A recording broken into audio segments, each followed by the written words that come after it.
Hello, my name's Libertas. That's Latin for Liberty Man. I'm an award-winning constitutional historian. I wrote this book here called In God We Trusted, the U.S. Constitution and the Restoration of America. And I got a 2014 Christian Writers Award for it. You can get it at our website that will have the link below, and you can get it also at any online retailer at present. Anyway, I'm going to share something that's tonight that's one of my favorites, just absolute favorites. I get to go to Williamsburg and work there with some of the greatest people in America. But I'm going to show you how Thomas Jefferson was educated, how he went from being a teenager to how he was trained and taught to become the man that he was. And we don't know, we know the end result of their lives, but we don't know how they became who they were. And it's real simple. They were educated to think the way they thought. I mean, they put the Declaration of Independence together in just a matter of a couple of days.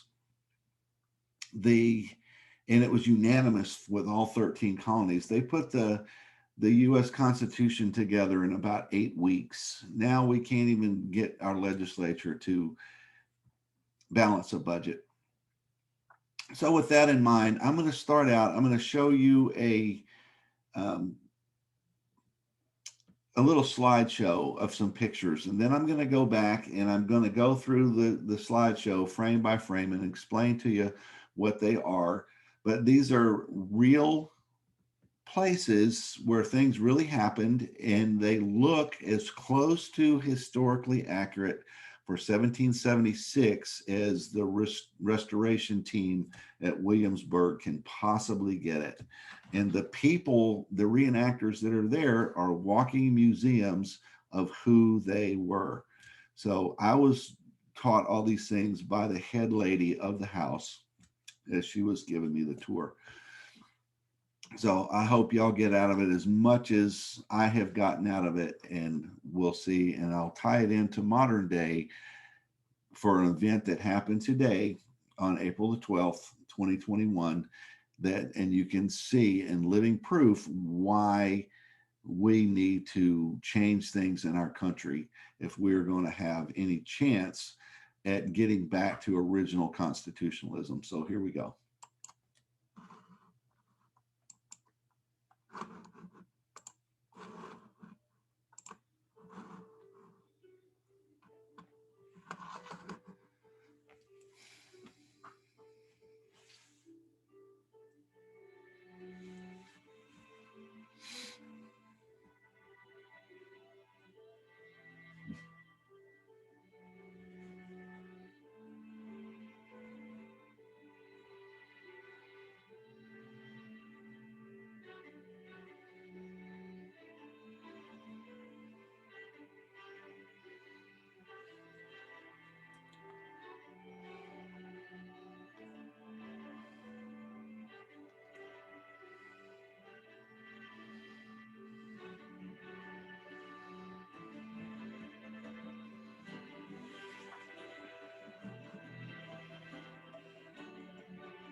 This is the George Wythe home in Colonial Williamsburg. It's right next to the governor's mansion if you ever go there.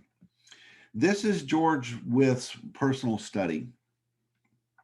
Although it's his personal study, you see that there's more than one table, more than one chair around the table. He would regularly have legislators for the colony of Virginia come there, discuss legislation, discuss legal cases, discuss how to debate and fight back against Parliament in Great Britain back in this era on constitutional grounds. It wasn't just the philosophical debate, it was the nitty gritty down to earth constitutionality of what Great Britain was doing and what we claimed that they were doing wrong. So anyway, this is George Wythe's thing. Now, George Wythe took a liking to young Thomas Jefferson when he went to William and Mary College, which is right here in Colonial Williamsburg. That college was one of the first three founded in America, and I believe it was in the 1680s or 90s, somewhere in that time frame. It was, way, way back. It's a very old, very prestigious school. So anyway, most of the Virginia delegation to the Continental Convention and Continental Congresses were graduates of that school.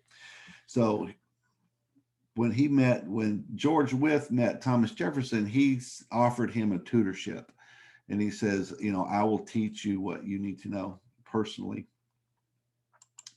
So this is the classroom in George Wythe's home where he would teach his students, and he would only take a few at a time because he was a very busy man, but he understood to finding faithful men who will be able to teach others also. So this is what he did for Thomas Jefferson. But if you'll notice, look at this table. You see this piece of metal here. So he's teaching them geology. You've got this here. This is ancient architecture. This is, I guess you would consider, butterflies. Here's a plant. You have botany. Over here is ancient history. All of these different things here are more pages and papers like this, but we're going to come back to this massive book right here as we move through the frames. The next frame here is we see this very, very exquisite microscope. To be able to own a microscope like this in America in 1776 is just astounding, because this would have to be imported and it's extremely expensive. So it just shows you some of the wealth of George Wythe and what he was willing to do as a volunteer tutor. Thomas Jefferson did not pay him for his services. This book right here, when I asked, because you can't read the spine the way they've got it set here, but I wasn't telling them, you need to turn that book around so we can see what it is.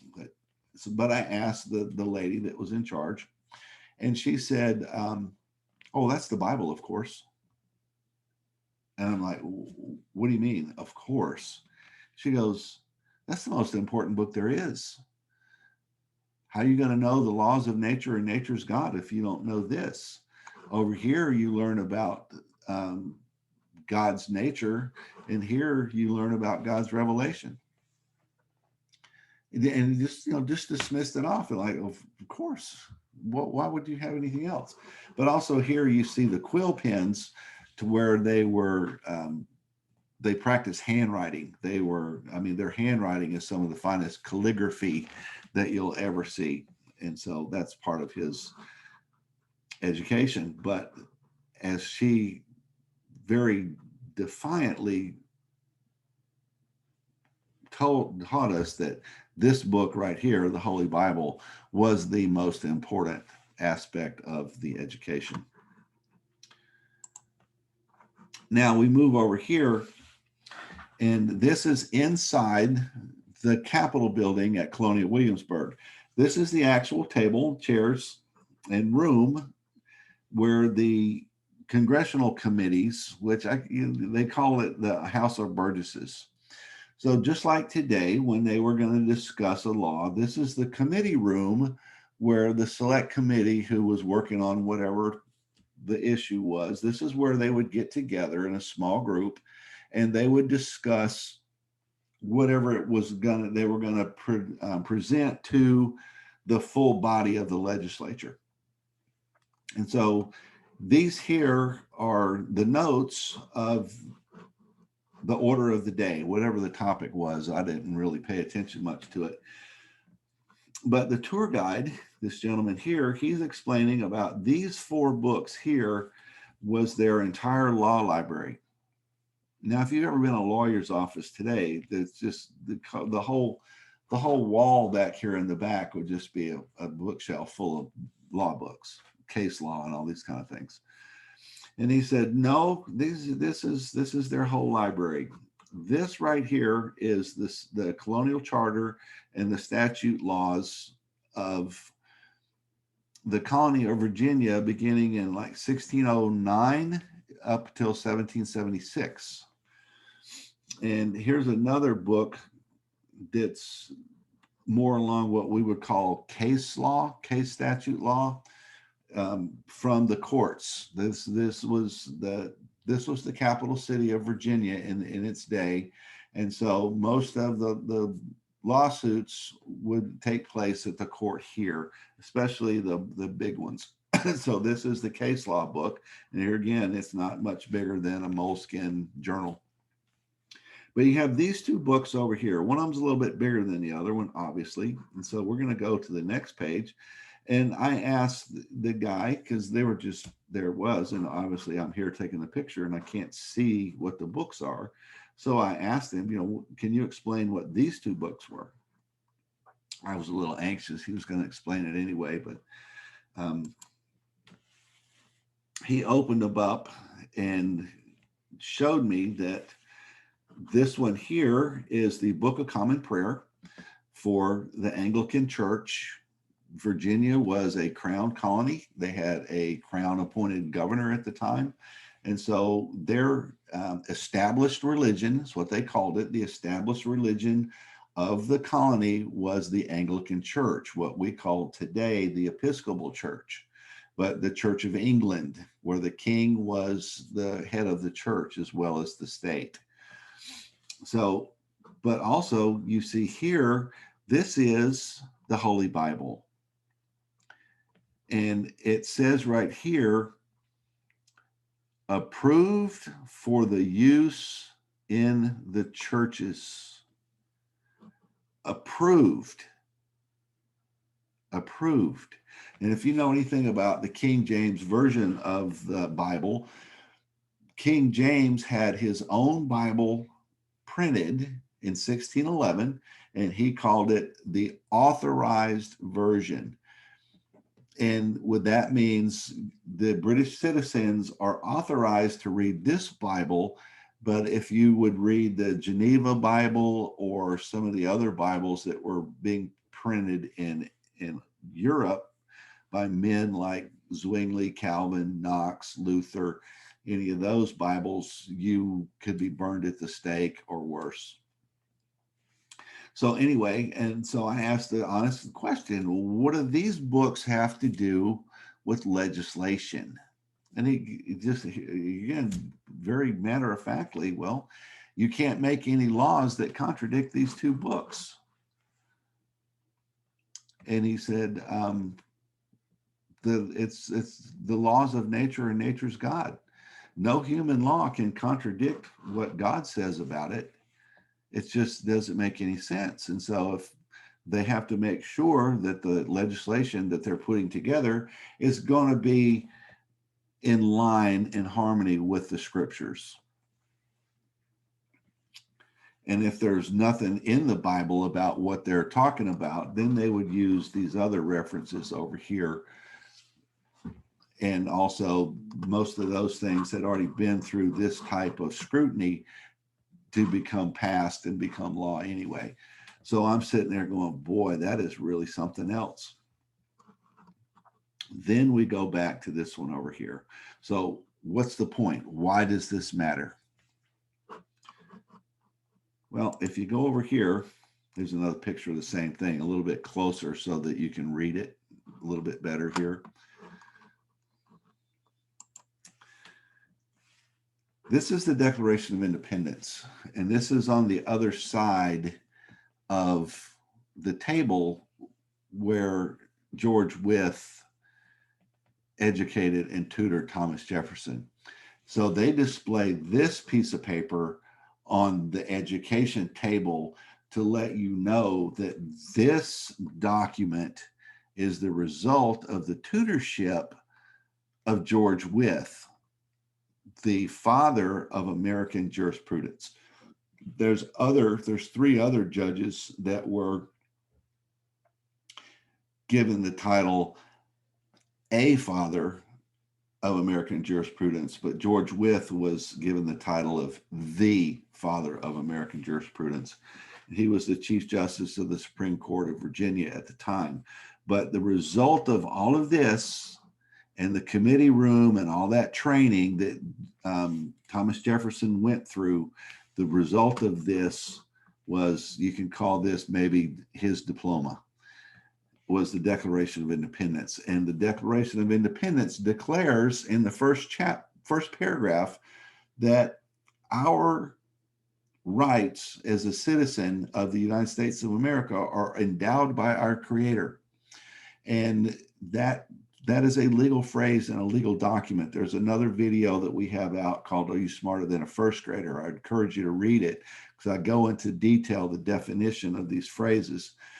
But it's endowed by our Creator. It's a legal definition with a legal phrase, a legal purpose. And it's simply, man is a created being and he must be subject to the laws of his Creator. The next clause in question here, with going back to the table, the committee table, and why you have the Bible on the education table and the committee table of government, is the laws of nature and nature's God. The legal definition of that clause is basically exactly what the house, the lady head of the house explained about the classroom, and then the same thing that the tour guy explained about the legislature. But the laws of nature and nature's God comes out of their law textbook at the time that they would use in college, called Blackstone's Commentaries of the Laws of England. And in the introductory chapter of that 4-volume work, it defines the laws of nature and nature's God, which is simply, no human law is valid if it contradicts these. Any human law that contradicts anything that is plainly written in the Old and New Testaments of the Holy Bible is void and must be disobeyed. So that's a lot. That's a mouthful, guys. But I hope you got a grasp on what it was that I just showed you.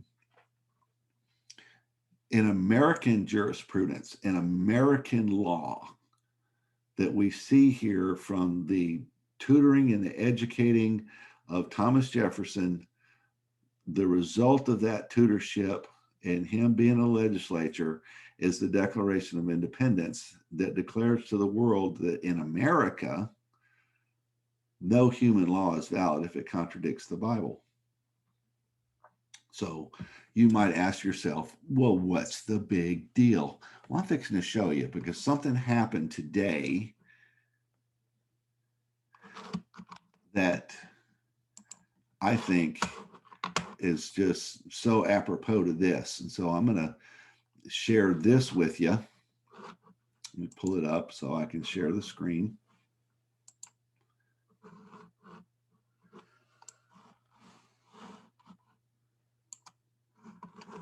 Why is it not pulling this one up?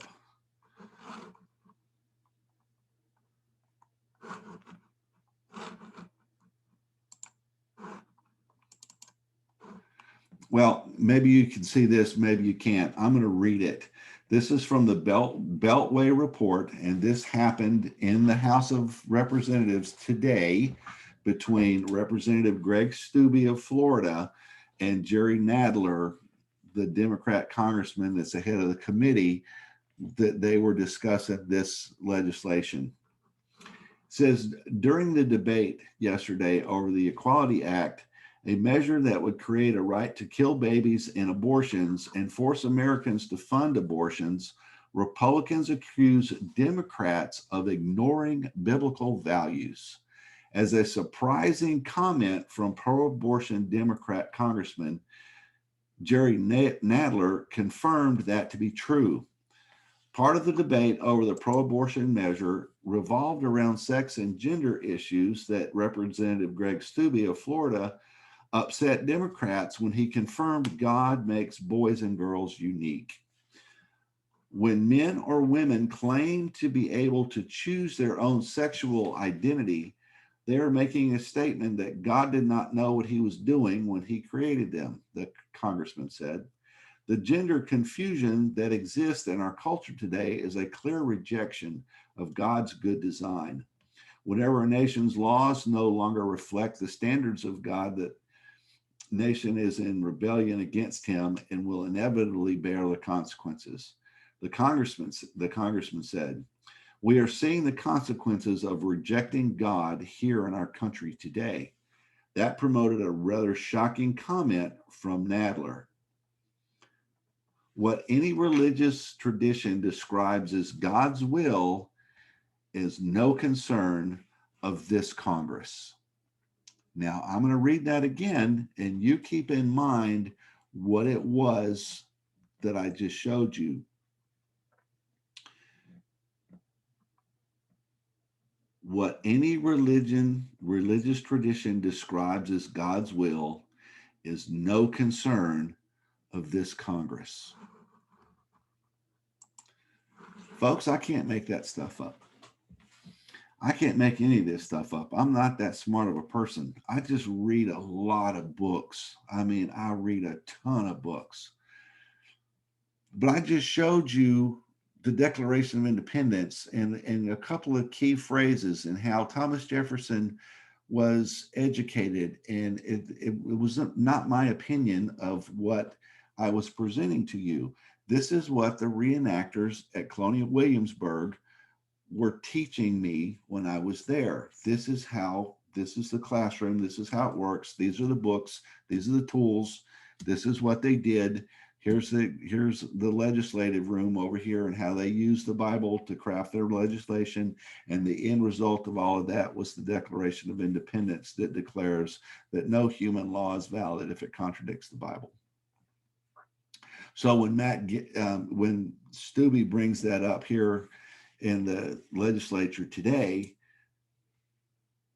Jerry Nadler says what the Bible says is of no concern of this Congress.